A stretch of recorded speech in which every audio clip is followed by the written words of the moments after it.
And the third video for the day, the final video for the day. Facebook decides to uphold its ban on major political bail to Trump. For now. Imagine my shock. Actually, funny enough, people are going to get not upset, but go like, huh? When I say this, I think it's a good thing. I think it's a good thing that they're banning Trump from Twitter and Facebook. Because guess what? If he goes and joins Gab or Parler, all the lefties are going to have to go under there to find out what Trump is saying. Because Trump lives in their head for free, rent free. So at the moment, if they let him back on Twitter, he's just going to jump back on Twitter, right? That's where everybody is. But if he jumps on Parler, if he jumps on Gab, or he makes his own social media platform, they're going to have to all jump on there. It's going to be the fastest growing platform around. So at the end of the day, I don't actually have a problem with them banning Trump because I think it defeats their purpose. And I think it's going to hurt them in the long run. But let's just jump straight into it. So the decision by Facebook's oversight board today extend the ban on former President Trump, the world's biggest social media platforms, blah, blah, blah. The former television celebrity who has a glutton for public attention, and decision extends by his 6-month political blah, blah, blah, blah, blah. Here's the short version. They're not going to let Trump back on, not yet. They probably will let him back on when he runs because they'll need the views on their website.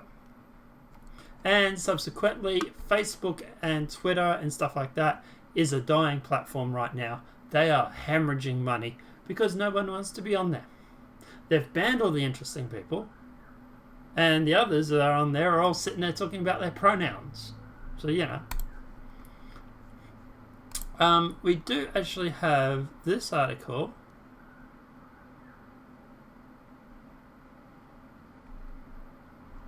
So, not that, this one here. Inside story of how we reached a Facebook Trump verdict. It's also the case that Donald Trump also gets the heart of the problem. On 6, he was the President of the United States, probably the most powerful man in the world. He should be free to speak his mind and voters should be free to listen. But he was also an habitual liar by whom the end of his term, and Biden's not, in retribution, a very dominant Democrat that had evaluated him. But hang on, I thought they banned him because of what he said in regards to the riots. Now they're claiming they banned him because he's an habitual liar. Then they claim inflammatory words on the day the rioters were breaking their way into the... we have to go peace, go home. But his statements were laced with lies. But hang on. So they're claiming that it's because he lied now. That was interesting. I thought the reason they said they banned him was because of the fact that he was inciting people. So is it because he was inciting or because at the end of the day he was lying? If we're going to start banning people from lying, Hillary, Biden, Obama, you got to keep your doctor. What about Hillary? No, do you mean like you wipe it with a cloth? Or like Biden, you turn Georgia blue, you'll get a $2,000 check. How's that $2,000 check done? Did you actually get it in the end? Oh wait, you only got $1,400. Oh wow, and it took months for that. Funny that, isn't it? Funny that. Gas prices will not increase under my presidency. How's your gas prices at the moment? How are they going?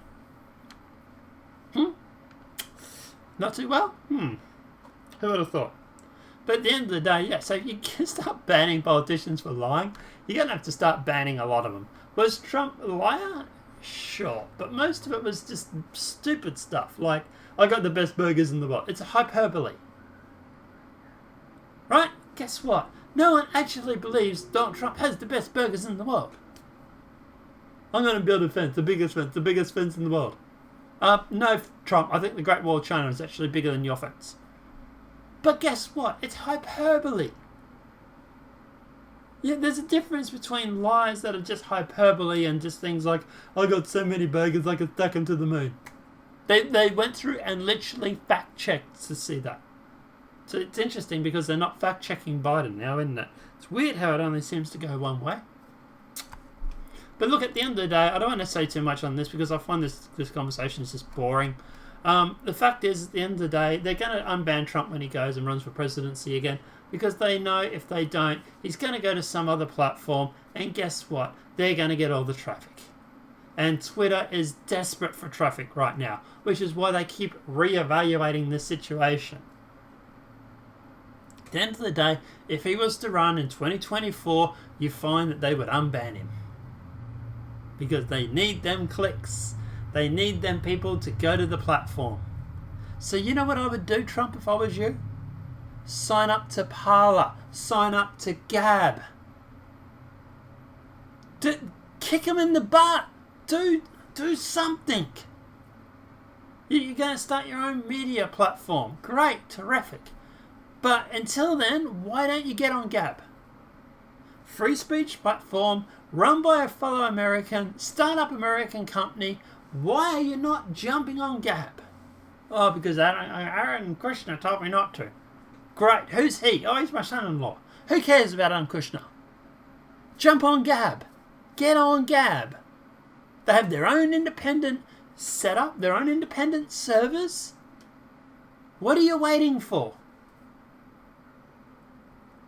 It's frustrating me that he's not doing that. That's what he should be doing.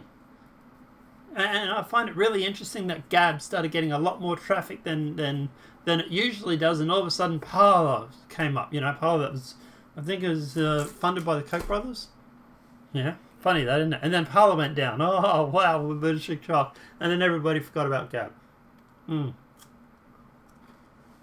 At the end of the day, sorry, I'm meeting Tim down. At the end of the day, they will unban Trump the minute he runs for presidency, because they know he's going to make the traffic. He's going to make it. At the moment, they're thinking he's a nobody. At the moment, they're thinking no one cares what Trump has to say. Well, guess what?